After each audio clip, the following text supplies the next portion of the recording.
Le Christ crucifié est le Christ vivant. Le Christ qui vit est celui qui fut crucifié. Ces deux aspects de la vérité doivent à jamais rester unis. Sans la mort, la vie de résurrection n'eût jamais existé.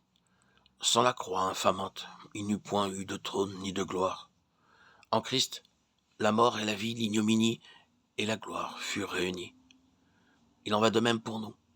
Si nous manquons à comprendre quelle puissance réside dans la croix et que nous ne nous y soumettions pas, nous ne pouvons non plus expérimenter la vie de résurrection.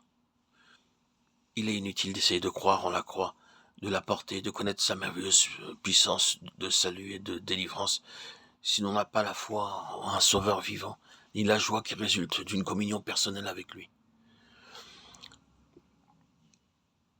C'est il y a quelques années seulement que l'exhortation à vivre de la vie de résurrection surprit la plupart d'entre nous, comme l'eût fait une nouvelle révélation. Le message d'un Christ vivant, toujours avec nous, toujours agissant pour nous, lui-même notre salut, la certitude de tout ce que sa croix nous avait conquis, remplissait notre cœur d'une joie et d'une espérance inconnue jusque-là. Cependant, cette espérance ne fut pas toujours confirmée, et nous sommes alors demandés pourquoi. Quel obstacle s'était élevé qui avait empêché que notre foi en celui qui est le vivant eût son accomplissement? Nous dûmes reconnaître qu'ici ou là, l'esprit du monde s'était glissé, affirmé, d'où l'échec. Mais alors, n'est-ce pas que nous avions oublié l'unique chemin tracé par Dieu lui-même, où nous pouvons être victorieux du monde, le chemin de la croix? La croix par quoi je suis crucifié au monde, et le monde est crucifié pour moi. Galates 6,14.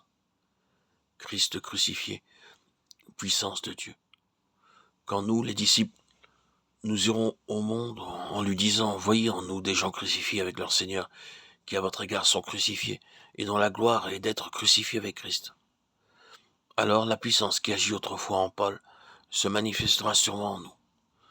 Le calvaire est le sanctuaire caché où réside la vie de Christ. Sa mort est la porte de la gloire.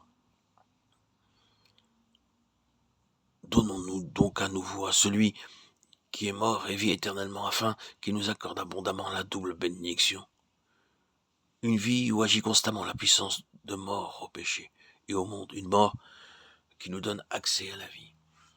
Une vie plus profonde, plus riche, plus complète. La vie de Christ. La croix et l'esprit sont tous les deux la puissance de Dieu. La croix est l'endroit secret où demeure cette puissance. C'est pourquoi elle est appelée faiblesse de Dieu et folie de Dieu. Car quel homme eût jamais songé à chercher la puissance dans la croix? Nous devons être rendus participants de tout ce que la croix et la mort de la croix impliquent. Notre vie manifeste si oui ou non nous sommes en communion avec le Christ, avec la croix. Elle manifeste si nous faisons nos délices de partager avec le Christ ce même esprit de sacrifice, d'abnégation, qui le conduisirent au calvaire. Il est facile d'amener les hommes à accepter une croix toute extérieure, qui ne pénètre pas la vie et ne la transforme pas.